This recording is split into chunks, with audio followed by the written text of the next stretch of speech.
there is a big difference between where they're pointing and the speed to which they're actually promoting a more equitable and sustainable futures.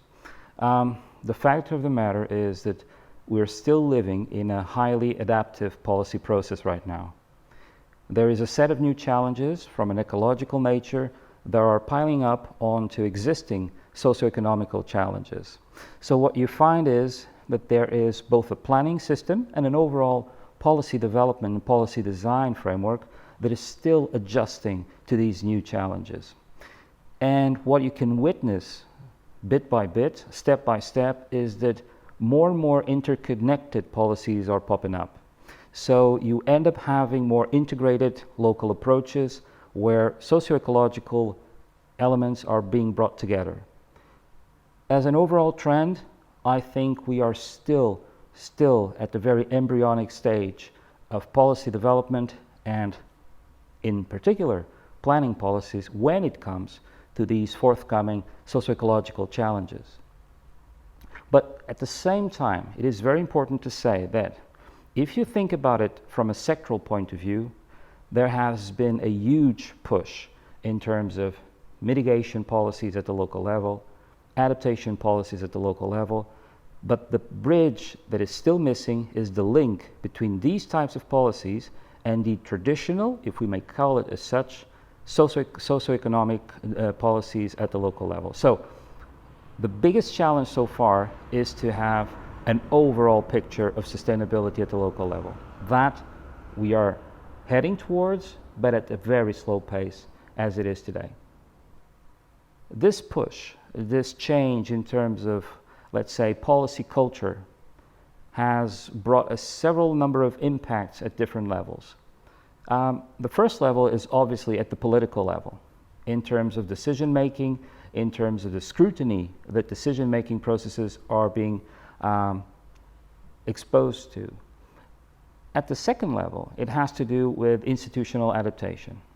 There is a traditional entrenched division between different institutional sectors at the local level.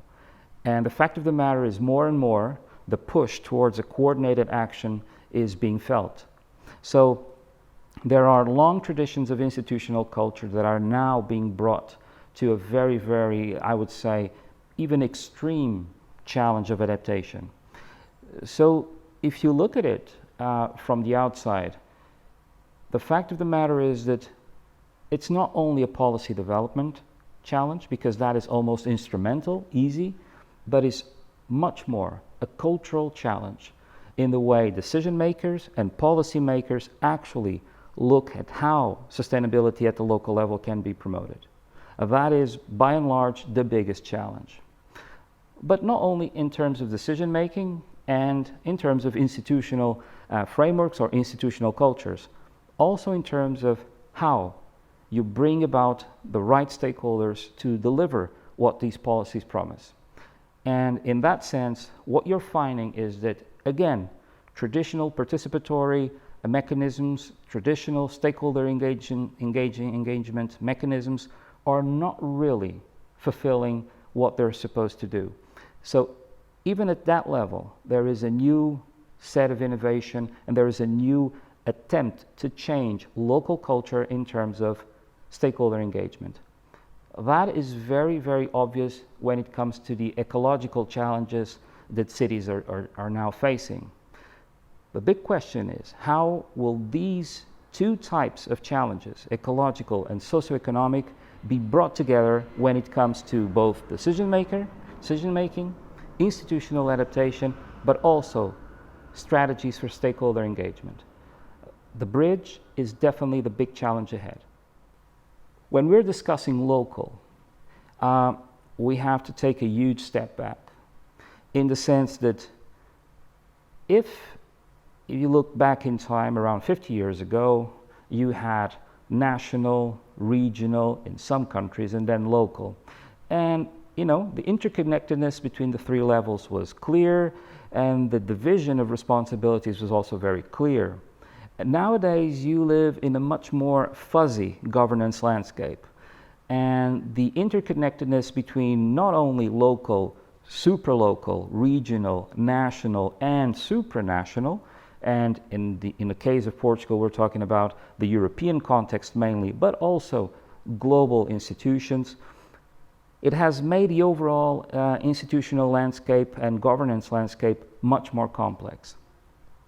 And that brings another set of pressures for both institutions, decision makers, and stakeholders at the local level. To be able to manage at the local level these global dynamics, to be able to articulate local perspectives and local objectives within much wider frameworks that often we don't control, is a strong challenge for local policy development in the near and not so near future. I think that is probably the biggest difference that we can witness between the 20th century, the end of the 20th century, and what the 21st century has brought in terms of local level policy development pressures. There are multiple types of urban policies. Urban regeneration from the late 80s onwards has become almost a household name in terms of urban policies. But the nature of urban regeneration, I think, is shifting, and its potential, in light of the challenges I mentioned before, is really yet to be explored. I think we're still very conservative about the notion of urban regeneration. To me personally, I think it's an excellent platform to actually explore the integration of different types of policies, both from an ecological regeneration point of view and from a social and economic regeneration point of view. But that is not a local policy tradition, nowhere in the world.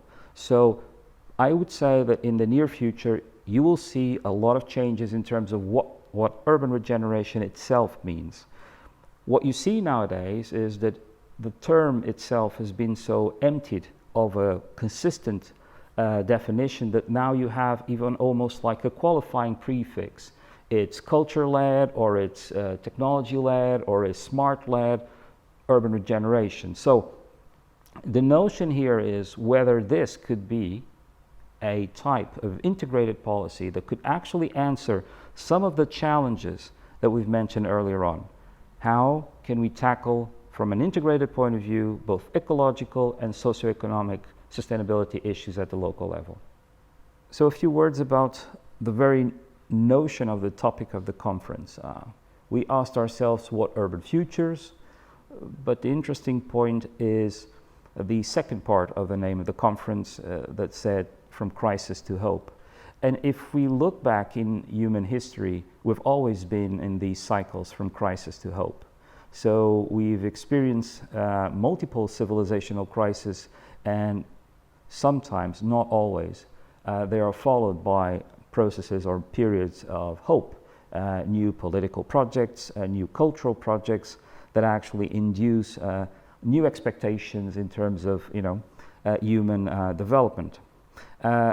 We face ourselves again with one of these situations. We're again facing a moment of crisis where old crises, some that we knew already, are now mixed with new crises, some that are new to us, at least in terms of the severity of these new crises.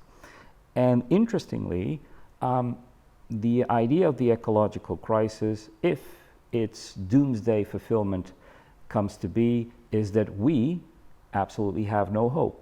And there are a lot of discourses that actually focus on the actual lack of hope. So how do we discuss hope in this context, especially when we're discussing urban futures? Here I'm gonna basically reuse Václav Havel's expression, because I think it's very good. Václav Havel, he was a playwright, and he was a Czech president after the communist regime. And there is a very interesting quote from him, and it says basically that hope is not an issue of, let's say, it's not a matter of things turning out well. Hope is about making sense of things. And I think that in terms of making sense of how we are dealing with the possibility of our urban futures, we are still lacking a lot of work. I am not sure that today's discussions about urban futures make that much sense. I think we're still looking at the future as we looked at the past. And maybe that is also the big challenge for us, the research in these topics, and probably is one of the biggest, I would say, not so visible challenges that we need to tackle, is the very notion of what we understand as future and how that translates into an urban context, and how we should engage a discussion of what that future in an urban context could be.